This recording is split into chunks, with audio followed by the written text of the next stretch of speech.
The story, I'm just studying the story in the book, just to show to all of us that we are sharing principles. Tell me something.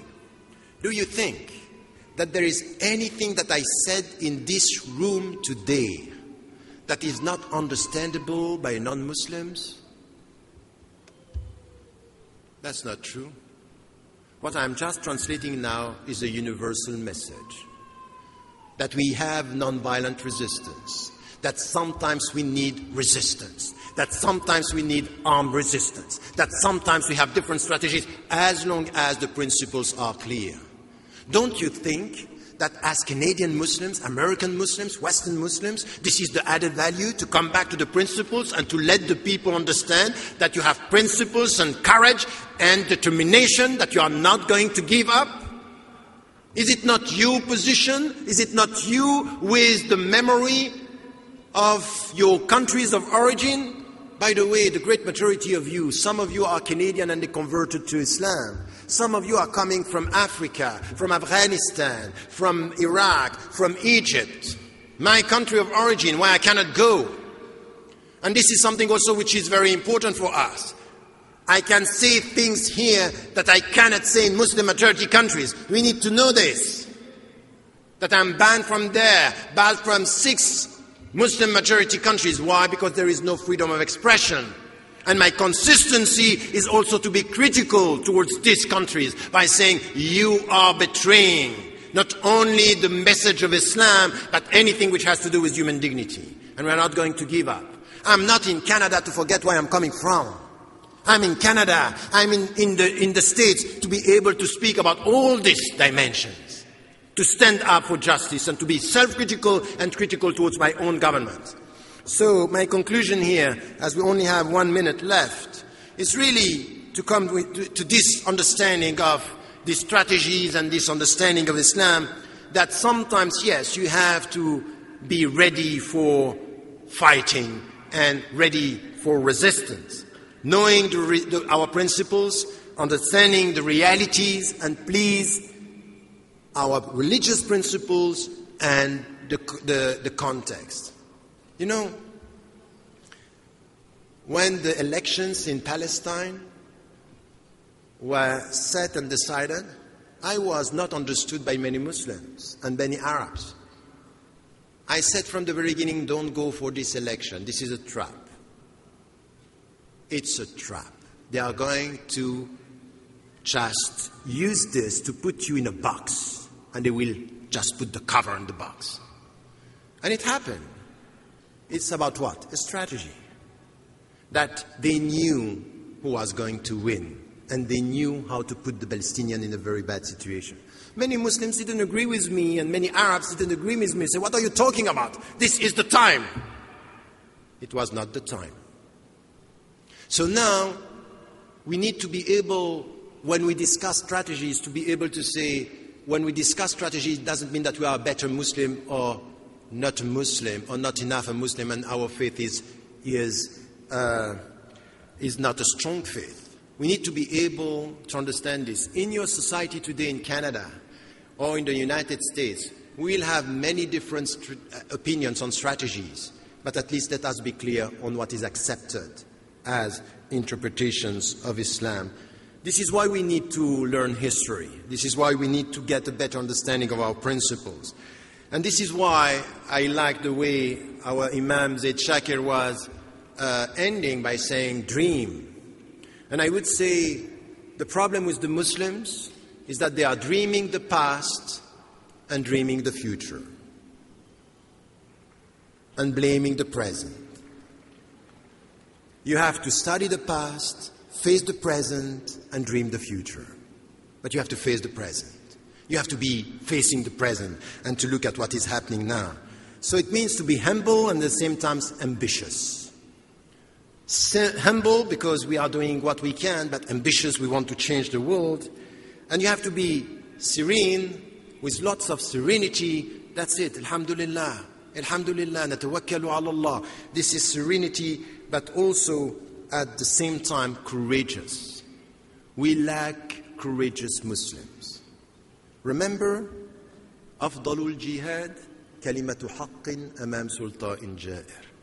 The Prophet said that the best jihad, the best resistance is a word of truth, facing a transgressor, facing an oppressor.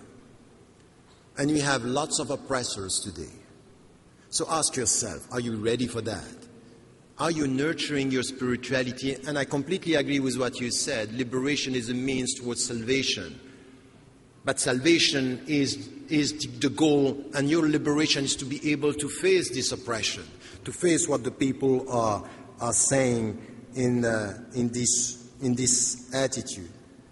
Let me tell you that all the means are important. Today, we should hear voices being able to say here in Canada that some treatments to some prisoners are wrong, that you have to face and to call for more justice.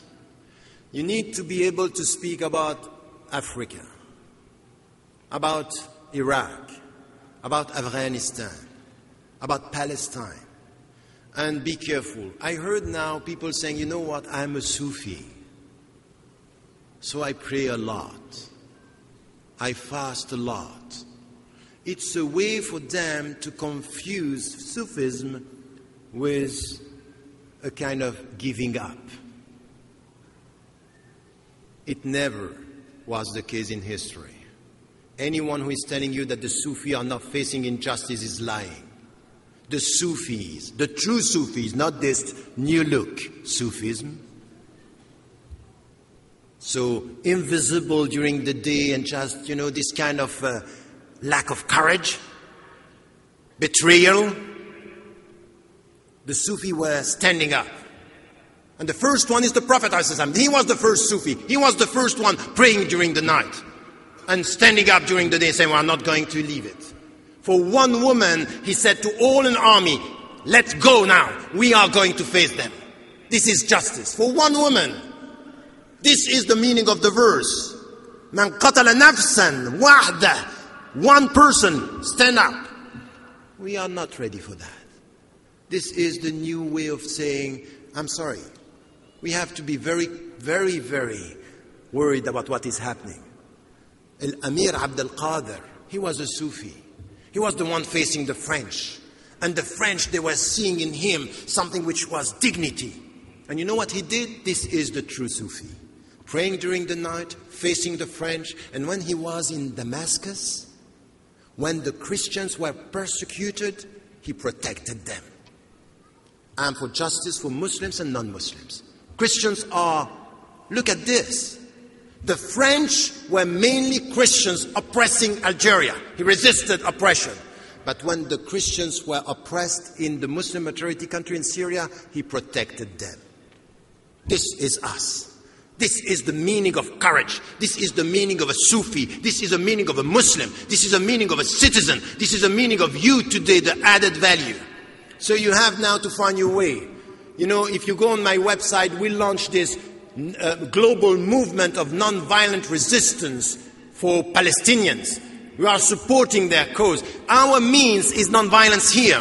I'm not going to judge the way they are resisting. I support the Palestinian resistance. As I told you, I may disagree with the means of some, but this legitimate resistance should be supported by us here, now, every time. The first thing to do is to inform and to be informed.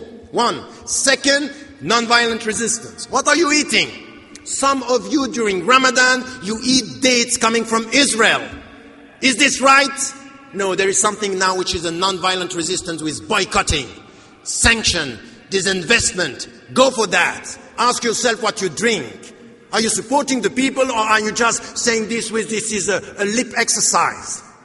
I'm sorry. When I have, for example, boats coming now, Canadian boat, the brother came to me and said, we want the support of the Muslims. You have to support this. This is the way you have to support non-violent resistance to oppression. By speaking up, by being vocal, by supporting all these initiatives. So this is where I think that as Muslims, if we don't want the people to use violence, we should not be silent. Our silence is nurturing their violence.